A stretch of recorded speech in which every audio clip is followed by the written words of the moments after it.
അങ്ങനെ ഞങ്ങളെ ഒരു സ്റ്റഫ്ഡ് മാംഗോ കുൽഫി ഉണ്ടാക്കി നോക്കിട്ടോ. അപ്പോൾ യൂട്യൂബിലൊരു വീഡിയോ കണ്ടിട്ടാണ് ഉണ്ടാക്കി നോക്കിയത്. അപ്പോൾ അത് ഉണ്ടാക്കുന്ന വീഡിയോ എടുക്കാൻ വിട്ടുപോയി, സോറി. അപ്പോൾ ഉണ്ടാക്കി കഴിഞ്ഞതിൻ്റെ ശേഷം നമ്മൾ 4 മണിക്കൂർ ഫ്രീസറിൽ വെച്ച് തണുപ്പിച്ചിട്ടുള്ള ഒരു കോലാണ് കേട്ടോ നിങ്ങൾ കാണുന്നത്.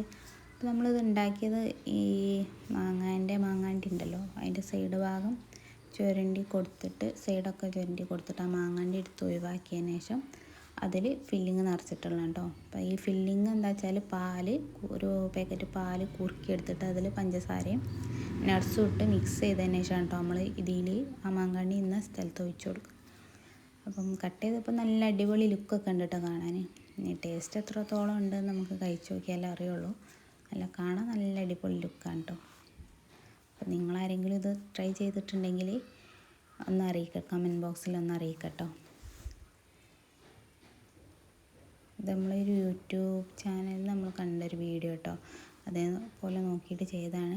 അപ്പോൾ അതിൻ്റെ 2 തലഭാഗത്ത് നമ്മൾ ആ ഫില്ലിങ്ങും ഒഴിച്ചു കൊടുത്തു, സെൻറ്ററിൽ നമ്മൾ കുറച്ച് മാങ്ങ ജ്യൂസ് ഒഴിച്ചു കൊടുത്തു കേട്ടോ. അതായത് സെൻറ്ററിൽ കട്ട് ചെയ്യുമ്പോൾ ഈ ഓറഞ്ച് നിറം കാണുന്നത് കുറച്ച് മാങ്ങ ജ്യൂസ് ഒഴിച്ചു കൊടുത്ത ഭാഗമാണ് കേട്ടോ. അതിൻ്റെ തലക്കൽ രണ്ടിടത്ത് നമ്മൾ ഉണ്ടാക്കി വെച്ചിട്ടുള്ള ഫില്ലിങ്ങാണ് ഒഴിച്ചു കൊടുത്തത്. അപ്പോൾ നമുക്ക് ഇതിൽ നിന്ന് ഒരു പീസ് കഴിച്ച് നോക്കാം. കഴിച്ച് നോക്കിയിട്ട് നമുക്ക് പറയാം ഇതിൻ്റെ എത്രത്തോളം ടേസ്റ്റ് ഉണ്ടെന്ന്. കട്ട് ചെയ്യാനൊക്കെ നല്ല സ്മൂത്തായിട്ട് കട്ട് ചെയ്യാൻ പറ്റുന്നുണ്ട് കേട്ടോ. അപ്പോൾ നമ്മളൊരു പീസ് കഴിച്ച് നോക്കാൻ പോവാണ്. അപ്പോൾ കഴിച്ചിട്ടും കാണാൻ ലുക്കുള്ള പോലെ തന്നെ കഴിച്ചിട്ടും നല്ല അടിപൊളിയാണ് കേട്ടോ. നിങ്ങൾ